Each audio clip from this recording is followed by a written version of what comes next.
Terrorist attack Saudi अरब के अंदर हो ऐसा हमने बहुत कम सुना है, लेकिन सऊदी अरब के अंदर अगर कोई शख्स टेररिस्ट एक्टिविटीज में इन्वॉल्व होता है, टेररिस्ट को अपना करियर चुनता है, उस रास्ते चलता है, तो उसका भी जो हश्र होता है वह केवल मौत होता है। अस्सलाम वालेकुम, मैं हूं ताहा नसीम, आप देख रहे हैं TN अरब हिंदी न्यूज। मैं आप लोगों के लिए लेके आया हूं सऊदी अरब से जुड़ी कुछ खास और अहम खबरें अपने सभी गैर मुल्की भाइयों के लिए। मालदीव्स के जो मौलाना है, जो इमाम्स हैं, उनको सऊदी अरब आने की क्या जरूरत पड़ रही है, इसके बारे में बात करेंगे। इसके अलावा अल हासा से एक ऐसे परिवार की हिस्ट्री हमारे सामने आई है जिसको सुनकर आप भी हैरान हो जाएंगे, और क्यों एक शख्स का सर कलम किया गया, इसके बारे में बात करेंगे। सभी खबरों के बारे में विस्तार से बात करेंगे। आप लोगों से गुजारिश है, वीडियो में शुरू से लेकर आखिर तक बने रहें ताकि सही जानकारी आपको मिल पाए। और आप हमारे चैनल पर नए हैं तो चैनल को सब्सक्राइब करना ना भूलें। तो चलिए खबरों की शुरुआत करते हैं। पहली खबर हमारे पास में आ रही है, मालदीव्स के जो इस्लामिक अफेयर्स के हेड हैं, उनकी तरफ से बयान आया है। मालदीव्स के इस्लामिक अफेयर्स के हेड ने कहा है कि मालदीव्स के अंदर जितने भी मौलाना है, इमाम हैं, उन सबको सऊदी अरब भेजा जाएगा एजुकेशनल पर्पस के लिए। सऊदी अरब आकर वहां के इमाम जो है कुछ PhD करेंगे इस्लामिक अफेयर्स में, और कुछ लोग अपना मास्टर्स कंप्लीट करेंगे। इसके अलावा जो रिलीजियस एक्टिविटीज होती हैं, यानी कि जो दीनी मामलात हैं, उनको यहाँ के इमाम से, यहाँ की जो बड़ी मस्जिद के इमाम से, उनसे वे लोग सीख कर जाएंगे। और केवल सऊदी अरब ही नहीं, बल्कि मालदीव्स के सभी इमाम्स को इजिप्ट भी भेजा जा रहा है। इसके अलावा मोरक्को, इंडोनेशिया भी भेजा जा रहा है, सिर्फ एजुकेशनल पर्पस के लिए, ताकि मालदीव्स के अंदर जो दीन का माहौल है उसको अच्छा कर सके, उसको बेहतर बना सके। अगली खबर हमारे पास में आ रही है सऊदी मेट्रोलॉजिकल डिपार्टमेंट की तरफ से, यानी कि सऊदी मौसम विभाग की तरफ से। सऊदी अरब के अंदर मैं आपको बता दूं कि अल बाहा, नजरान, मक्का मुनव्वरा और कई इलाकों में जो है स्कूल कंप्लीटली बंद कर दिए गए हैं। यहाँ के स्कूल अब जो है ऑनलाइन क्लासेस चला रहे हैं, क्योंकि यहाँ पर भारी फॉग देखने के लिए मिल रहा है। फॉग के साथ साथ पहाड़ी इलाकों में काफी तेज बारिश हो रही है, जिसकी वजह से स्कूल्स को कुछ दिनों के लिए बंद रखने का फैसला लिया गया है। इसके अलावा अगर हम नॉर्थ सऊदी अरब की बात करें तो वहां का भी मौसम खराब होने की आशंका लगाई जा रही है। बच्चों की और टीचर्स की सेफ्टी को देखते हुए यह डिसीजन लिया गया और सारे स्कूल सऊदी अरब के अंदर बंद कर दिए गए हैं। ऑनलाइन क्लासेस इनकी चलाई जा रही है। अब बढ़ते हैं अगली खबर की तरफ। यह खबर हमारे पास में आ रही है अल अखबारिया चैनल की तरफ से। अल हासा के अंदर एक ऐसा शख्स मौजूद है जो पिछले 40 साल से कार मेंटेनेंस का काम कर रहे हैं।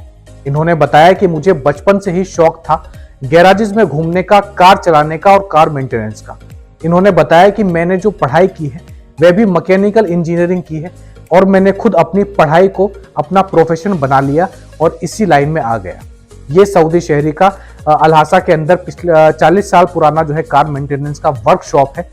और इतना ही नहीं, इनके 6 बच्चे हैं, 6 लड़के हैं जो इनके साथ उस वर्कशॉप में काम कर रहे हैं। इन्होंने अल अखबारिया चैनल से बातचीत करते हुए यह भी बताया कि मेरे बच्चे अलग अलग प्रोफेशन में गए पढ़ने के लिए, लेकिन बाद में उनको भी इंटरेस्ट जो है इसी चीज में आ गया, जिसके बाद उन्होंने अपने बच्चों को अपने साथ कार गैराज के काम में रख लिया। उनके बच्चों से बातचीत की तो उन्होंने भी ये कहा कि हमने भले ही पढ़ाई दूसरी की हो, लेकिन हम बचपन से अपने बाबा के साथ में गैराज में आते थे, कार मेंटेनेंस का काम देखते थे, तो इसी में हमारा इंटरेस्ट रहा और हमने अपनी पढ़ाई के अंदर जो सीखा वो भी सारा इसी काम में लगा दिया, क्योंकि हमने भी मैकेनिकल इंजीनियरिंग की है। तो एक पूरा परिवार अपने 6 बेटों के साथ में मिलकर अल हासा के अंदर ये कार मेंटेनेंस का वर्कशॉप चला रहा है। इसमें जितने भी वर्कर हैं सारे उस सऊदी शहरी के जो परिवार वाले हैं वही हैं। तो ऐसा बहुत कम हमें देखने के लिए मिलता है कि कोई सऊदी शहरी का इस तरीके का काम हो जिसमें वे खुद दिलो जान से मेहनत करते हो। तो पूरा वर्कशॉप जो है अल हासा के अंदर काफ़ी फेमस है, और इनके जो रेट हैं वे भी काफ़ी सस्ते इन्होंने रखे हुए हैं चैरिटी के तौर पर। अब बढ़ते अगली खबर की तरफ। अगली खबर हमारे पास में आ रही है मिनिस्ट्री ऑफ इंटीरियर की तरफ से। दरअसल कुछ दिनों पहले एक सऊदी शहरी जिनका नाम अल हमदी बताया जा रहा है, इन्होंने सऊदी अरब की जो पुलिस होती है उनके ऊपर फायरिंग की थी, उनको मारने की कोशिश की थी। इसके अलावा 2-3 केस और इनके ऊपर दर्ज थे।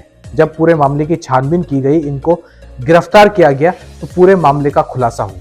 खुलासे में यह पाया गया कि ये सऊदी शहरी एक टेररिस्ट ऑर्गेनाइजेशन के साथ काफी लंबे समय से जुड़े हुए थे, उनकी फंडिंग भी करते थे और सऊदी अरब के अंदर उनको एंटर करवाते थे इलीगल तरीके से। और यहाँ पे कुछ बड़ा प्लान कर रहे थे, सऊदी अरब के अंदर एक बड़ा अटैक ये लोग जो है प्लान कर रहे थे। तो ये सऊदी शहरी एक टेररिस्ट ऑर्गेनाइजेशन के साथ में बहुत लंबे समय से काम कर रहा था, जिसकी वजह से इन्होंने सऊदी पुलिस के ऊपर भी हमला किया, उनको मारने की भी कोशिश की। और इसके अलावा अलग अलग जगहों पर जो है लूट के केस भी इस शख्स के खिलाफ दर्ज हैं और अलग अलग तरीके के वेपन जो है ये टेररिस्ट ग्रुप को मुहैया कराता था और उनकी सऊदी अरब में एंट्री करवाता था। तो पूरा मामला सऊदी कोर्ट में चल रहा था कुछ दिनों से। जब सारे चार्जेस इस शख्स के खिलाफ प्रूव हो गए तो रॉयल कोर्ट में ये मामला गया, जहां से जो है इस शख्स के लिए मौत की सजा का ऐलान हुआ, जिसके बाद में कल यानी मंगल के दिन इस शख्स का जो है रॉयल हाउस की तरफ से सर कलम करने का आदेश दे दिया गया था। और अल शर्किया रीजन में कल इस सऊदी शहरी का आतंकवादियों के साथ काम करने और आतंकवादियों की एक्टिविटी में मुलव्विस होने के कारण सर कलम कर दिया गया है। तो सऊदी अरब के अंदर अगर आप इस तरीके का क्राइम करने का सोचते भी हैं तो भी आपको इसके लिए अपनी जान गंवानी पड़ सकती है, क्योंकि सऊदी अरब के अंदर टेररिज्म की एक्टिविटी को बिल्कुल भी जो है नजरअंदाज नहीं किया जाता है। तो ये थी आज के कुछ खास और अहम खबरें सऊदी अरब से जुड़ी हुई। ऐसी खबरें मैं आप लोगों तक डेली लेकर आता हूं। सऊदी अरब के अंदर कोई भी नया कानून आता है गैर मुल्की वर्करों के लिए, उसकी अपडेट सबसे पहले मैं आप लोगों तक पहुंचाता हूं। वीडियो पसंद आई हो तो वीडियो को लाइक करना ना भूलें और आप हमारे चैनल पर नए हैं तो चैनल को सब्सक्राइब करने के साथ साथ बेल आइकन दबा दें ताकि मेरी वीडियो सबसे पहले आप लोगों तक पहुंच सके। मैं ताहा नसीम अब आपसे इजाजत चाहता हूं। इंशाअल्लाह कल आपसे फिर मुलाकात होगी नई और ताजा खबरों के साथ। तब तक अपना ख्याल रखें।